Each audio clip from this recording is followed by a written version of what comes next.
Arthur Terry! And ako naman po is parokya ni Edgar. Yeah, Sarah Geronimo. Mine naman po, either Helv Abby kasi sobrang angas po siya. But also din, Juan Carlos po because Bisaya speaker din. Hopefully we can learn from him as well. Kasi nag-Bisaya po siya and maybe we can also add some of our dialects into the song lyrics, diba? Thank you for the question. Thank you. Questions po na. I'm curious, ano yung favorite parts niyo sa sayaw for each member? Definitely my favorite part po is yung kasi po, yun po yung parang po yung choreography namin. And it's very, parang, sayo po na laging gawin. Parang lang po naglalaro. Yeah, and for me, yung ka ng part, kasi it's very inviting. Kasi parang, ano siya, inviting people like, to have fun, and nasumali sa group namin. Di ba? You're right. Oh, I agree there, but yung favorite part ko rin, I guess, would be the intro, the outro, yung hand sign na ganito. Parang, dahil po, ito po din yung hand sign ng Pinay. Ay, spoiler po pala. Sige, wag niyo na lang po isabi muna, pasensya na po. But also, I really love this because our choreography is also inspired by yung mga mythical creatures po. So ito, pang sirena, may pang diwata, abangan niyo na lang kung saan yung logo, diba? Nice. Sinabi na nila lahat kasi. Ubus na. I think my favorite part would be right before the second chorus. Kung mapapansin niyo, iba yung beat doon. So parang may... Siguro yung pinaka-nice kasi fixes the mysterious. Those are definitely our favorite parts. Kayo pa naman, ano po yung favorite part niyo sa choreography? Pinaksit! Sasabihin ko lang, hindi ko sasayaw eh. Kaya dapat may sayulis ako. Para mas maramdaman ng audience, di ba? Sasabihin ko na lang sasayaw eh. Game! Yung chorus eh, papalitan natin Nakaupo kami dito kasi dapat maramdaman ng audience yung paramdam. The chorus, May 5K pa ata doon. Pero nasa Paramdam. Paramdam dam dam dam dam dam. Paramdam. Paramdam dam dam dam dam dam. Masyad. Naloka ka, no? Yes. Mabilis. Thank you guys. About sa media natin. Nico, dahil naramdaman na nga natin, kanta ng at sayo ng Pina, meron po tayong isang question dito. Hello po. Hello po! Hi. Congrats. My name is Jamie. I'm from Soundcheck, Manila. Congrats, girls. So, question ko is, hi. I heard kanina parang to the voiceover that you want to show how it means to be a Filipino in the modern world. So, how do you connect that to your mythical themes and to your music? Thank you. I'd say we connect that to the modern theme and to our mythical creatures po. Because Filipinas, modern Filipinas, they often always give back to their history. They take from their history, we learn from our past, they try to recreate it and own it. And that's what we do. We try to pay tribute to Philippine folklore and mythology and make it our own through performance and dance. And hopefully make sure everybody's happy when we show that off. So yes, thank you for the question. 20 minutes. Hi, so I noticed you guys have some of you have accents. So are you from different countries? What's your background as well? Thank you. Yes, I'm full Filipino. From where? I'm from Cavite. Yes. And wait, guys, I just want to say hi to my mom because she came all the way from Japan. Dapat sabihin nila, I'm a Filipino. Proud to represent Currently Japan under because the it is where international my scene. mom was born and I love my mom very much. Kasi social yung ano naman. Yes, hello po. I'm Nala. Nice to meet you. I'm full Chinese, but I was born and raised here. So you're Filipino at heart. Yeah. So, hello again po. My name is Jill. And ako naman po, I'm from Cagayan de Oro City. So, Bislang Jud ko. I actually speak Bisaya, and I was born in Surigao City, so I speak Surigao, Tagalog, Tagalog, and English. But right now I'm here with Fina so we can pursue our dream as five. Hi everyone, I'm from Cabanatuan City po. So I'm Cabanatuenyo. Tagalog lang din naman po kami dun, so yes. English na naman talaga to. Marunong po mag-Tagalog, syempre. Uncle later. Hi po, my name is Hannah po. I'm pure Filipino din po. And I'm from Quezon City. And ayun po, I speak Filipino and English. And yes, we incorporate the word Filipina in our name because even if we came from different cultures and backgrounds, in the end, we are standing on this stage as Filipinas po. Show the diversity of every Filipino.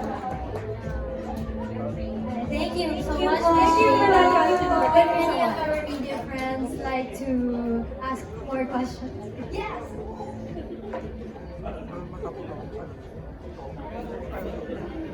Hi, this is question from Z.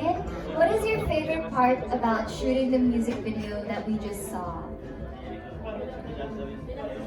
For me, it's the different concepts. Kasi, kung mapapansin niyo, yung mga mythical creatures, it actually, pinili namin siya specifically for, let's say, each member. As in, siguro sa personality, sa looks, ganun. So, sobrang makita mo yung very distinct personalities of each members in that music video. Yeah.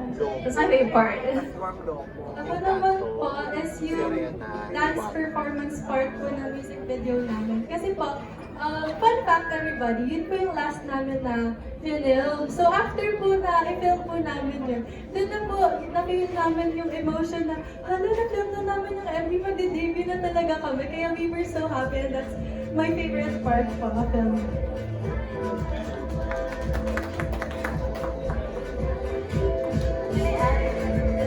Do we have any more questions po from our media guests?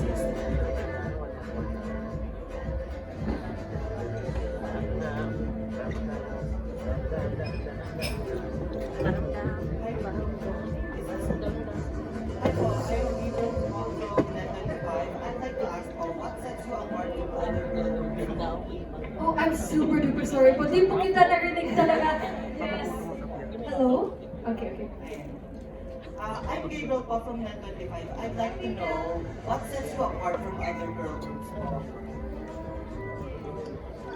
For me, for Fina po, when it comes to art and creatives, we're all very, very collaborative and hands-on po to our music. And we make sure na to bring out that authentic side of us sa art po namin. So, yeah. Yes, and I also think what sets us apart is the fact na sobrang different po kami sa isa't isa as individuals, but we want to feel empowered by that. We want to show that there's harmony in our diversity and that there's strength in our differences because di ba po yung sinasabi namin is fine as you are. Just be authentically and unapologetically yourself and you'll always belong. So that's what lets us stand out. That's what lets us shine. Follow-up question. Did you have a handle with the making of the music and the music video? Sorry, were you asking po if we were part of the music process? Yes. Yes, of course. During our training progress po, lahat naman po kami doon, naging collaborative effort po. Collaborative, I like that. Naging collaborative work naman po lahat po ng naging progress ng debut namin. So, yeah. Kasama po kami sa pagbuo ng music po namin. At ang paramdam. yes, with the concepts as well, we had a say on that. And we are so grateful that we have a team that made our opinions cohesive as well. So happy, we're so happy kasi binibigyan nila kami ng freedom to express ourselves and our artistry po.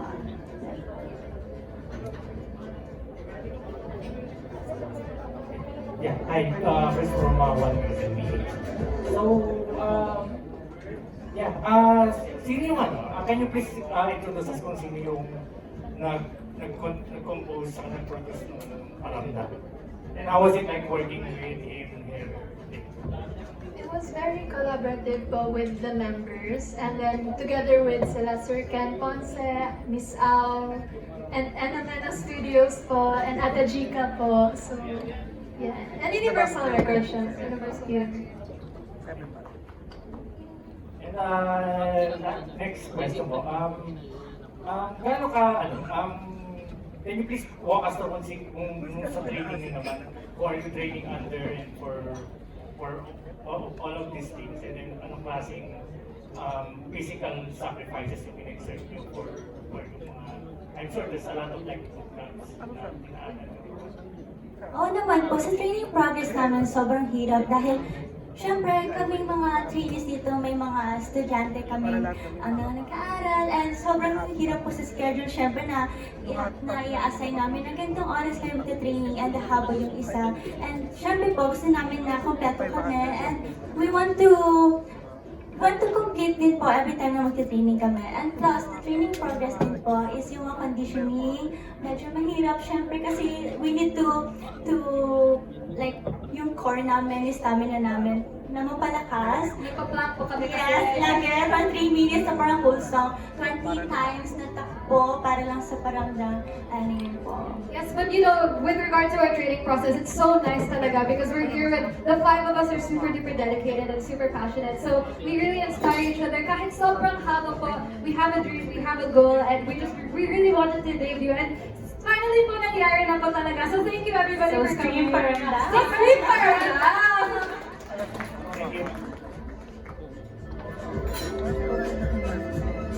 Hi girls, good afternoon. So my name is Margaret. Gusto ko lang po mag-disclaimer kasi po yung tinatawag kanina is Natasha.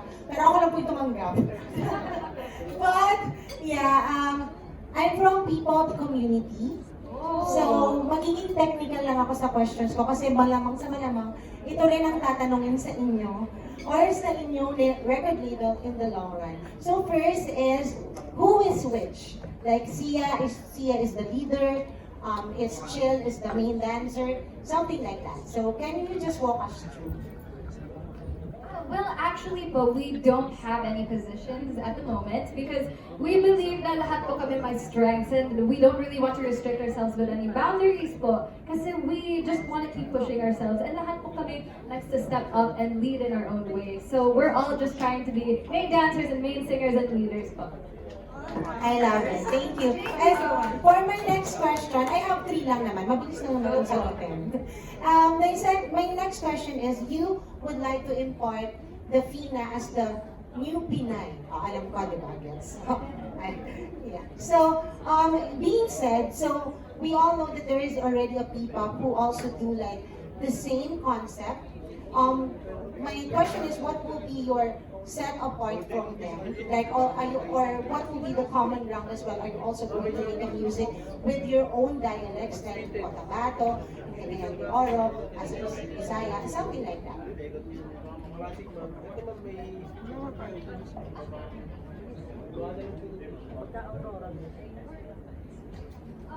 Well, what sets us apart, we don't actually want to fit po into one mold as a Filipina. Once again, as I said kanina, fine as you are. So we see the modern Filipina as a spectrum. She's a multifaceted person and she can be whoever she wants to be and she doesn't have to apologize for it po. So that's what we stand for when we want to represent kung sino man po yung modern Filipina. And sorry, ano po yung second question niyo? Like, are you going to make your music with your own dialect, or are you going to impart that as part of, you know, being a new Filipina with regards to the music scene? Yes po, actually, spoiler alert, may mga medyo Bisaya songs kami ang halong iba pang baka may kapampangan, charot lang. Pero yes, we really do integrate yung mga iba't ibang dialects namin. Our sound is very experimental po because we believe that as we go into different themes in our lives and as a group, we grow po, and that's what we want at the end of the day. Yes, and my last question is, kasi for sure, tatanungin din nila to sa amin. What will be your fan base name? Oh, di ba? Ito lang kayo. Pwede na ba namin sabihin? Okay. Okay? 3, 2, 1. Finest! You are all the finest people in the world. People in the world. Thank you so much, guys! We have one more question over here. I am Julian Franco from Mix Global po. Hello po. I just want to ask more on the background side po. Like, what made you want to be an artist po? Ganun. Like, ano po yung naging initial event or situation po na naisip niyo, gusto ko itong gawin? Wants to start, guys? Go. So, ever since bata pa lang po ako, siguro mga 3-4 years old po, lagi ko na pong sinasabi sa mom ko na gusto ko pong makita sa TV. Kaya po, sinusuportahan niyo po ako. And as a child, I've always loved performing on stage and acting po. So, nung maliit po ako, nag-start po ako bilang commercial model. And then, habang lumalaki po ako, parang na-realize ko po na gusto ko rin po i-pursue yung pagpa-perform. So, ayun pa yung nag-push sa akin para maging hip-hop idol. Thank you pa! Okay, fun fact lang. Yung sa akin kasi sobrang haba ng pinagdaanan ng kung paano ko napunta ng Tina. First, nag-audition ako sa maraming company and na-call back ako. And then right after that, hindi ako natuloy. And then yun, pinagpatuloy ko yung pag-aaral ko. And then nung nag-graduate ako, may nakita ko syempre na audition dito sa PA Studio. And then yun, nagpasa ka ng online audition. And then na-call back ko ulit. And then nag-face-to-face audition. And then there, nag-start na yung pagiging trainee ko as po. Just like Heaven po, yung pagiging idol, siya po yung dream ko ever since I was very young. I love to perform, I love to sing and dance.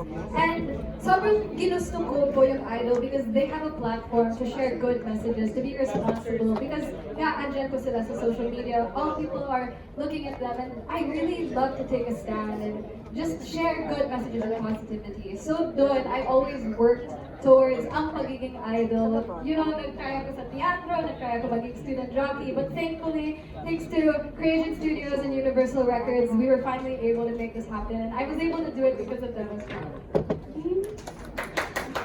Thank you po! Ako naman po, I started ballet when I was 3 years old. So from there, lagi na akong, oh my God, I love dancing. And ever since, music and dance, art in general, has been my outlet. So sabi ko, ito talaga na, I need this in my life. So ayun, for college, I took musical theater. And I chose that because I get to learn everything. So there's dancing, acting. Para pag-graduate, I have more options then. And then sakto, I had this opportunity to audition for Tina. And I was like, let's get that. Yes! And I'm here! And ako naman, ever since I was in the womb. Ever since I was a child, I was joining OPM singing contests because I really loved singing. And then during junior high school, I joined dance covers. And when I performed on that very stage and I heard the people scream my name and support me, my heart just exploded. And I realized what my dream is, and my dream is to be a performer. And now I am here with all these very beautiful girls. Thank you. Another question po, since we've already talked about your past and your present po as Fina debuting, for future naman po, what is your vision in terms of future po? Like, ano pong concepts ang gusto niyo pong i-tackle or ano pong mga messages ang gusto niyo pong ipahiwatig? Be in our songs po. Since we're all very, experimenting, exploring. But one thing for sure is that I would say Fina songs should be very fun to listen to, but at the same time, the more you listen to it, parang, you're gonna realize, they're telling us a story. There's something in the lyrics. Yeah. And also, sa kulturang Pinoy, madami po tayo makikita dyan. Dahil iba-iba yung aspeto ng pagiging Pinay. Katulad na lamang, parati tayo masaya, parati tayo may mga memes, parati tayo may mga inside jokes na yan. And doon po kami kumukuha din ng inspirasyon. Dahil hindi lang deep yung gusto namin iparating. Gusto rin namin iparating na masaya kami. At gusto namin ibigay sa inyo yung kasayahan namin. Thank you po. Thank you! Thank you po! Okay, this is a question from Zine again. As a Filipina girl girl group. You guys speak very well despite you guys being from different places. How did you guys develop that kind of confidence and fluency when speaking?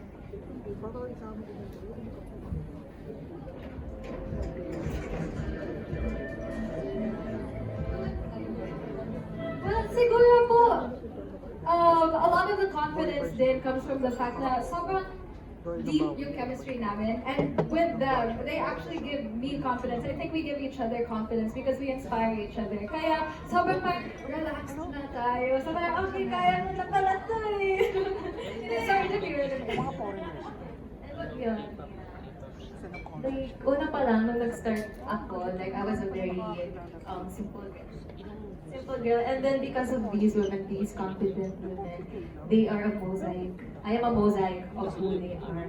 And kunyari, if sa dancing, si Ate Nala sobrang galing niya, and then si Ate Sia, lahat sila, and then Chill also being my best friend. I'm ordained ako! Pwede na! Pwede na! So yun, dahil sa kanila, nabigyan nila ako ng inspirasyon. At ngayon, nagsasalita ako sa harap niyo bilang ako. Dahil sa kasi I also want to add lang po na a factor din po is we always lift each other up. Kaya ako po personally, medyo kinakabahan pa po ako when it comes to speaking. Pero because of my sisters po, they always push me to be more confident and it's a great help po talaga. Thank you pa.